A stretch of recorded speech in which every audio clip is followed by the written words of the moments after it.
Lecture 3 का part 7 देखें। इसमें बड़ा इंटरेस्टिंग सा टॉपिक आ रहा है, बाई कंडीशनल स्टेटमेंट और ऑपरेटर।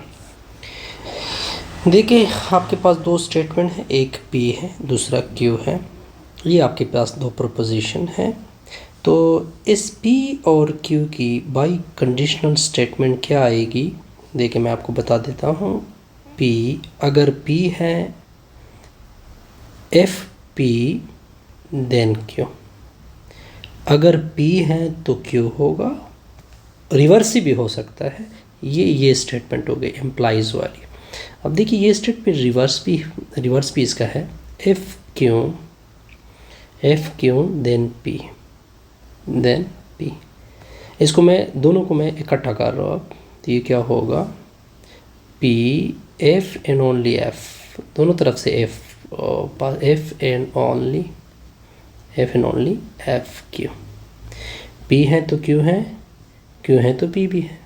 तो इस स्टेटमेंट को क्या कहते हैं, conditional by conditional statement. Okay, देखिए इसकी नोटेशन क्या है। फॉर एग्जांपल दो स्टेटमेंट है, एक P है दूसरा Q है, तो P से Q की तरफ भी इम्प्लाइज हो रहा है, Q से P की तरफ भी इम्प्लाइज हो रहा है। दो डायरेक्शन है इसके, एक डायरेक्शन ये है दूसरा डायरेक्शन ये है, दोनों की तरफ से ये क्या हो रहा है, होल्ड हो रहा है। अब देखिए आपने एक इम्पॉर्टेंट पॉइंट नोट करना है। देखिए अगर आपके ट्रुथ टेबल में दोनों ट्रुथ वैल्यूज़ सेम हो तो उसकी बाई कंडीशनल स्टेटमेंट हमेशा क्या आएगी, ट्रू आएगी। फॉर एग्जांपल दोनों ट्रुथ टेबल में ट्रू है तो बाई कंडीशनल स्टेटमेंट कर रहा है तो रिजल्ट क्या आएगा, ट्रू आएगा। दोनों फॉल्स है फिर भी क्या आएगा, ट्रू आएगा। अदरवाइज़ क्या रिजल्ट आएगा, फॉल्स। अब हम बाई कंडीशनल स्टेटमेंट का ट्रुथ टेबल बनाते हैं। तो देखिए बाई कंडीशनल स्टेटमेंट का ट्रुथ टेबल देखें।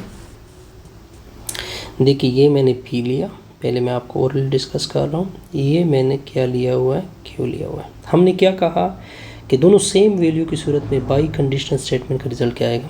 देखिए फर्स्ट को देखिए दोनों सेम ट्रुथ वैल्यू है तो इसका रिजल्ट क्या आ रहा है, ट्रू। नीचे देखिए दोनों का सेम रिजल्ट है ट्रुथ वैल्यूज़, तो इसका रिजल्ट भी ट्रू आएगा। अदरवाइज़ को मैं बिल्कुल देखते नहीं, क्योंकि ये ट्रू है दूसरा फॉल्स है तो रिजल्ट फॉल्स आएगा। ये ट्रू है दूसरा फॉल्स है तो रिजल्ट क्या आएगा, फॉल्स आएगा।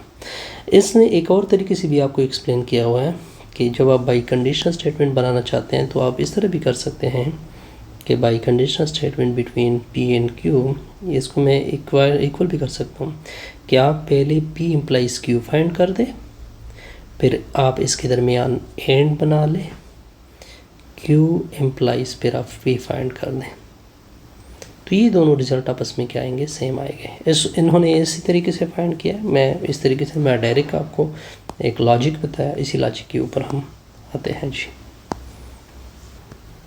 अब देखिए अब हमने कुछ और डिस्कस करना है जी। देखिए इसका compute the truth table of the following statement, हमने इसका ट्रुथ टेबल बनाना है। देखिए आपकी P स्टेटमेंट ये है ट्रू फॉल्स फॉल्स, फिर आपकी Q स्टेटमेंट ये है true false true false. Okay, तो देखिए ट्रू से बाय ये कंडीशनल स्टेटमेंट ये मैंने बताई है कि इसका रिजल्ट ट्रू आएगा, ठीक है। ट्रू फॉल्स नो तो इसका रिजल्ट भी फॉल्स आएगा, फॉल्स ये भी ट्रू आ जाएगा। जो सेकंड स्टेटमेंट है उसमें जो ट्रू होता है, हम सेकंड स्टेटमेंट को नॉर्मली देखते हैं तो इसका रिजल्ट भी ट्रू आएगा। नेगेशन ऑफ Q, अब इसके बाद नेगेशन ऑफ Q बनाते हैं। तो इस स्टेटमेंट को हम उल्टा करेंगे, false true. Negation of P statement को उल्टा करते जाइए, false true. Negation of P implies Q, तो आप रिजल्ट देख सकते हैं इनके दरमियान इम्प्लाइज यानी conditional statement true false true. तो फिर आप मैंने ये जनरल ये रिजल्ट बनाया हुआ है, ये बड़ा आसान है, ठीक है। अगर आप आगे टॉपिक आपको क्लियर हो तो इससे हमारी ये वीडियो क्या होगी।